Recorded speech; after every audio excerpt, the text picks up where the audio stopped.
The next challenge to the Royal Navy's superiority came not in war, but from new technology. 19th century Britain was being transformed by the Industrial Revolution.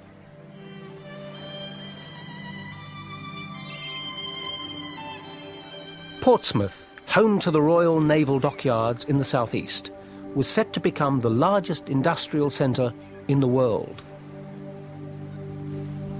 In its factories and shipyards, the sounds of the hammer and the adze were giving way to the throb of the steam engine, revolutionising labour-intensive work, such as the cutting of timber and the manufacture of pulleys for rigging.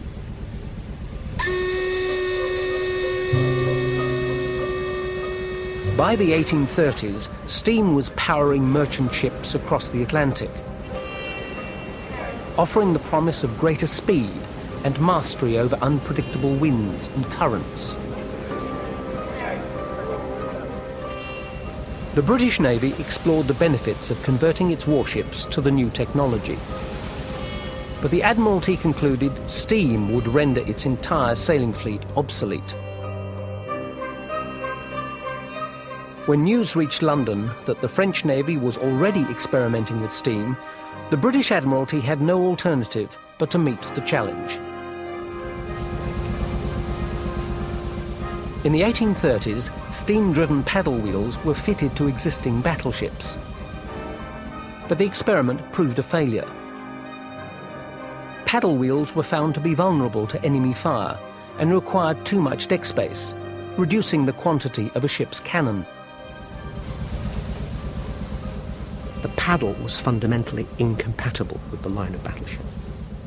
So the Admiralty produced specialist paddle vessels, paddle sloops and paddle frigates. And one of the important roles of these paddle steamers was to tow the ships of the line. By the 1840s, the battle fleet was a mix of ships of the line and each of them having a paddle steamer. The perfect alternative to the paddle wheel first appeared in a visionary transatlantic liner of the mid-1840s, the Great Britain. Naval architects quickly recognized that the screw propeller was more efficient than the paddle wheel, and if fitted to battleships, would prove less vulnerable to enemy fire. So it wasn't until the invention of the propeller, the underwater screw, and its application to warships that steam power really became a goer as far as naval forces were concerned. The Great Britain featured another striking innovation, an iron hull. But the Royal Navy met suggestions that battleships should be built of iron with scepticism. With its time-honoured policy of preserving the established order, the Admiralty saw no reason to discard the wooden walls that had protected the Empire for centuries. Unless, of course, it was forced to do so. In May 1858, disturbing intelligence crossed the English Channel. The brilliant French director of naval construction, Dupuy de Lome, had ordered a new radical type of battleship, which he promised could survive any confrontation. Plated with 4 inches of iron over her 11-inch teak hull, Gloire could lay claim to being the first iron battleship. And there were more on the drawing board. The British Parliament and press were alarmed at the development. The country was seized by panic. Les Anglais ont été mortifiés de voir que ils avaient manqué finalement le cuirassé. Même le mari de la reine Victoria s'est exprimé durement devant le Parlement, estimant que l'Angleterre devait quand même conserver la maîtrise de la mer par la technologie. After months of tortured debate, British Admiralty decided again to meet the French challenge by building an even more radical vessel. A vessel designed to be the most deadly warship in existence.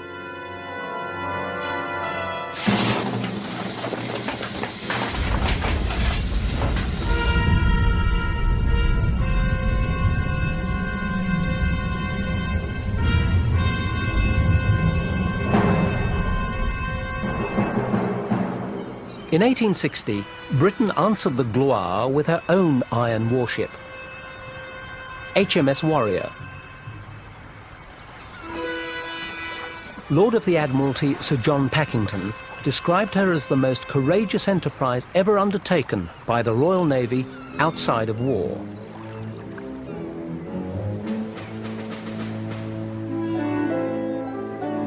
She was 100 feet longer than any warship ever built, and the most heavily armed. Her 26 68-pounders were 5 times more powerful than the cannons carried by Nelson's Victory.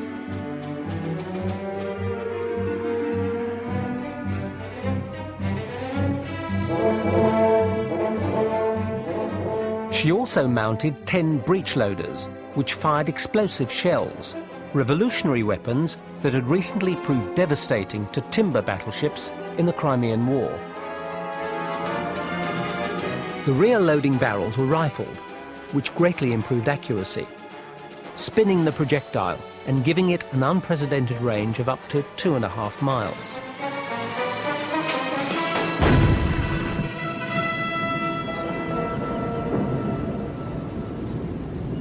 Warrior's gun deck and her massive steam engine were enclosed in an iron citadel, 4 inches thick, making her impervious to any weapon of the day.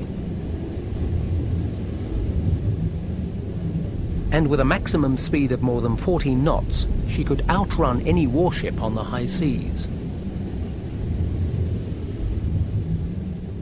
She was so much stronger, so much faster, bigger, better in every way. Warrior would have dominated the Gloire. The Gloire, if you like, stimulated the British into making this great change, but the change they responded with was quite beyond anything that the Gloire represented. Gloire was a terrible error on the part of the French. We've been fighting a building race with the French on wooden steam warships, and the French had kept pace with our building. By changing into the new technology of iron and armour, French industry just couldn't cope, and they'd lost. The age of the wooden battleship was all but over. Warrior and Gloire had rendered every warship on Earth obsolete. But soon they themselves would be outdated.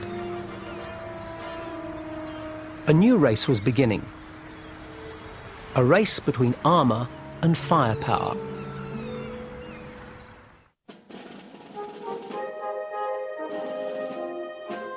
When the American Civil War broke out in 1861, the ill-prepared Union and Confederate navies hurriedly began building ironclad warships.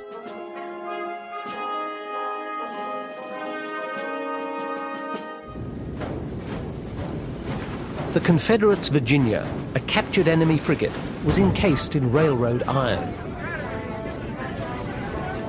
Using its bow as a ram, it sank 2 Union frigates with ease, revealing the vulnerability of timber warships in the age of iron. The Union Navy countered with Monitor, a remarkable semi-submerged ironclad, designed by the Swede John Ericsson. In the first ever battle between iron ships, Monitor's new type of revolving turret gun proved faster firing than her opponent's fixed gun. More importantly, her crew only had to turn the gun, rather than the ship, to take aim. The Monitor was the first warship in the world ever to have a turreted gun, and she was also obviously the first to use it in combat. And it was quite successful. What the turret meant was that a smaller, less expensive ship could deal with a larger ship whose guns couldn't be maneuvered. So it's a very different kind of technology and quite superior. The turret gun was a powerful innovation. In a matter of decades, it would adorn every new battleship and spell an end to the fixed gun.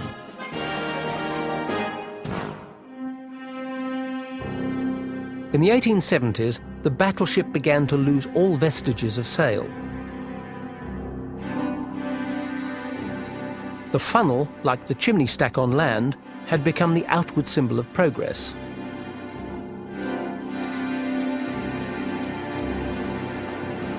Navies also began adopting cutting-edge technologies for their battleships. Demands for greater protection saw steel take over from iron for armour plate. But even this breakthrough would soon be matched by an increase in firepower. Once you open the Pandora's box of technological change, you can't shut it. It leapfrogs in a quite extraordinary way. One invention will lead to another. You invent a gun that will pierce armour. You then have to invent armour that will stop the gun piercing it. And so the development of battleship design was a never-ending leapfrog. In the vast shipyards of France and Britain, a great battleship arms race was gaining momentum. But with every new generation of larger, deadlier battleships, the world became a more dangerous place. By the late 19th century, smaller navies around the globe also aspired to possess a fleet of the largest and most deadly machines ever conceived.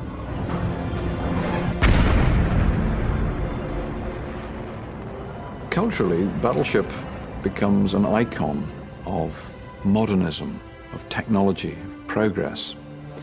And for many nations that were not previously naval, the battleship of the 1890s and the 1900s becomes their introduction to the sea as a whole new way of thinking about their country. My country built this ship and put a name on it which tells us a great deal about how we see ourselves in the world, not at home, but in the world. A country with a battle fleet is more than a country, it's an empire.